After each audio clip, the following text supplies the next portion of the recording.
You are listening to the William Gomes Podcast. I am William Gomes and I'm grateful to have you here. Today, I want to take us on a reflective journey through the history of autism, not as a medical condition frozen in time, but as an evolving idea shaped by culture, science, and the voices of autistic people themselves.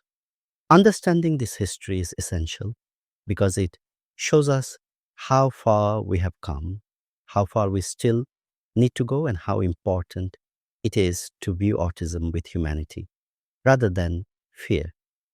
The story of autism is not a story of pathology, it is a story of shifting perspectives. Autism was first described in the mid 20th century, but the behaviors associated with autism have always existed. Early descriptions were narrow and incomplete.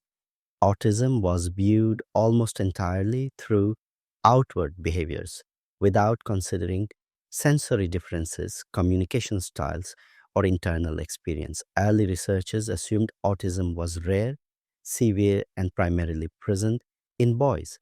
This narrow view meant that many autistic people, especially those who could speak, mask their distress, or follow social rules, went unseen. The early theories were dominated by misunderstanding. Some believed autism was caused by cold or unloving parenting, a harmful idea that brought enormous pain to families and ignored the lived reality of autistic children.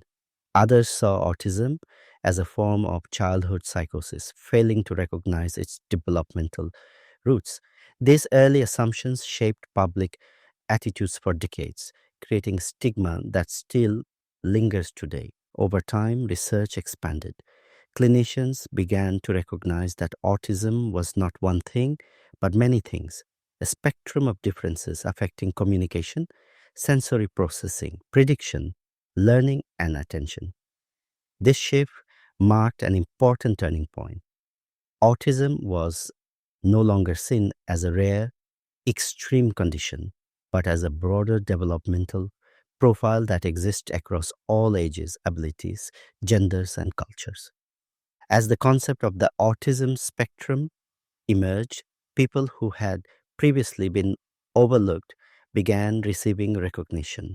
Autistic women, autistic people of color, autistic adults, and autistic individuals with varying support needs slowly became visible. Diagnosis criteria widened, reflecting a deeper understanding of diversity within autism. But perhaps the most powerful change came not from professionals but from autistic people themselves. Over the past few decades, autistic voices have grown louder and more influential. Autistic adults began sharing their experiences, challenging stereotypes, and explaining what autism feels like from the inside. They help the world understand sensory overload, masking autistic burnout, and communication differences. They showed that autism is not a fixed list of deficits. It is a way of experiencing life that includes both challenge and strength. This shift in perspective transformed the field. Researchers began valuing lived experience alongside scientific data. Support moved away from normalizing autistic behavior and toward reducing distress, adapting environments, and building on strengths. Schools and services started to recognize that inclusion means more than presence. It means creating spaces where autistic people can thrive without hiding who they are. The history of autism also reveals how deeply culture shapes diagnosis. Expectations around behavior, communication, and social interaction vary across societies. What is considered typical in one culture may be unusual in another. This reminds us that autism is not defined by failing to meet social norms. It is defined by differences in development that persist across context and time. Today, we have a much richer understanding of autism than ever before. We recognize sensory needs, processing differences, emotional patterns, and the impact of the environment. We understand the double empathy problem, the importance of predictability, and the value of identity first language. We know that autistic people thrive when they are supported, respected, and understood. But our work is not finished. Too many autistic people still go undiagnosed. Too many still face stigma, misunderstanding, and environments that increase distress. Too many voices remain unheard. The history of autism teaches us that progress happens when we listen, truly listen, to autistic people.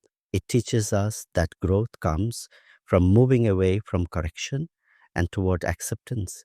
And it shows us that our responsibility is not to change autistic individuals, but to change how society understands and supports them.